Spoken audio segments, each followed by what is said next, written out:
You're standing in the stockroom of your very first store, counting inventory by hand because you can't afford software yet. It's 11 p.m.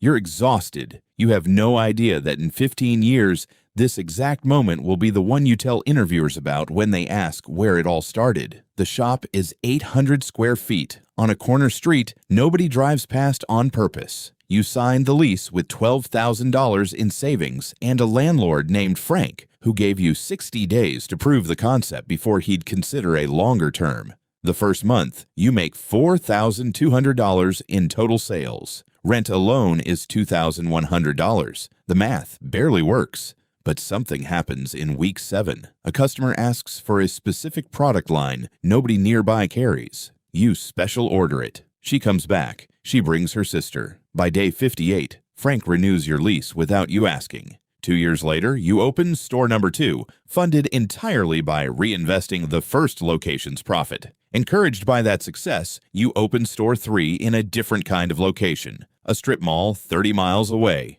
In a town with a growing population and cheaper rent, it fails. Not immediately. It limps along for 14 months, never breaking even. You'd assumed population growth meant customer growth. What you hadn't accounted for was that the town's growth was almost entirely retirees on fixed incomes, and your product mix skewed toward younger working professionals. You close the location, absorb an $18,000 loss on fixtures and remaining lease obligations, and write down the first real lesson of the business. Growing population doesn't mean growing customer base. You start building an actual demographic checklist before signing any future lease. By your 4th year, running 5 locations instead of 6, you notice something in the sales data. You're selling a specific home appliance in 3 sizes: small, medium, large. The medium sells for $129, sitting between a $89 small and a $179 large. It's your worst seller by a wide margin. You pull up the unit economics.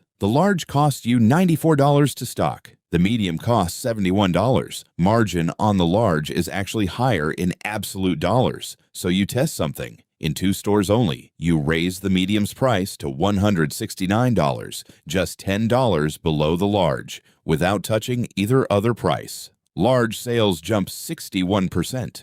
Total category revenue rises 18%. You roll it out everywhere. Internally, you start calling it the $10 bridge. Compress the gap between the top 2 tiers of any product line, and the top tier becomes the obvious choice. Encouraged by that result, you try the same logic on a completely different category. Outdoor furniture, 3 tiers, similar price gaps. You compress the top 2 prices the same way. It doesn't work. Sales of the large outdoor sets barely move, and total category revenue actually drops 6% because customers who would have bought the medium simply walk away instead of trading up.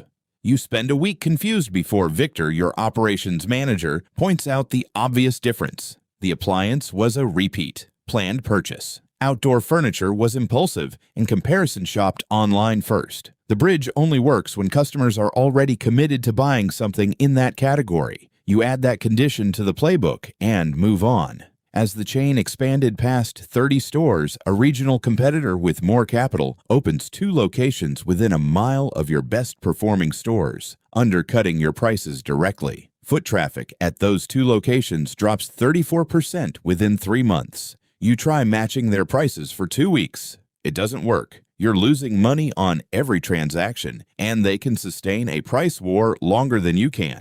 So you stop competing on price and reposition around same-day special ordering, a loyalty program with real cash value, and staff who've been trained for years instead of new hires. 4 months later, both locations are profitable again, at higher margins than before the competitor arrived. Around your 8th year, 60 stores in, you notice stores within a 5-minute drive of a grocery store outperform isolated locations by 23% in average transaction size. You rewrite site selection criteria around proximity to grocery anchors. 10 years in, at 300 stores, a supplier who's worked with you since store 3 tells you something that sticks. You're the only chain he's worked with that still tests pricing changes in 2 stores before rolling them out everywhere, and still occasionally gets it wrong in ways most chains never even notice because they never test at all. Not long after, an acquisition offer comes in, 3 times larger than the one you turned down years earlier. You turn this one down too. The $10 bridge, the demographic checklist built from the failed strip mall location, the grocery anchor rule, none of it transfers if you sell. The playbook only works because you're still the one testing it, still occasionally wrong. By year 14, store 450 opens. You visit your original location. The current manager doesn't know you personally, just knows you as the founder from company materials. You stand in the same stockroom where you used to count inventory by hand at 11 p.m. The following year, you sign the paperwork for Store 500 in a conference room with lawyers and executives. Nothing like signing that first lease with Frank at his kitchen table. But it's the same instinct, the same one that noticed the medium wasn't selling, the same one that shut down the failed strip mall location instead of pouring more money into a bad bet. The company got bigger. The habit of testing before believing your own assumptions and closing the door quickly when something isn't working never changed. Frank retired years ago. You still send him a card every December. He replies the same way every time. Told you cash flow doesn't lie. Here's what nobody tells you about building something this size. For every pricing test that worked, there was one that didn't. For every location that thrived, there was one that had to close. The number gets bigger. The willingness to be wrong in 2 stores instead of 500 stays exactly the same.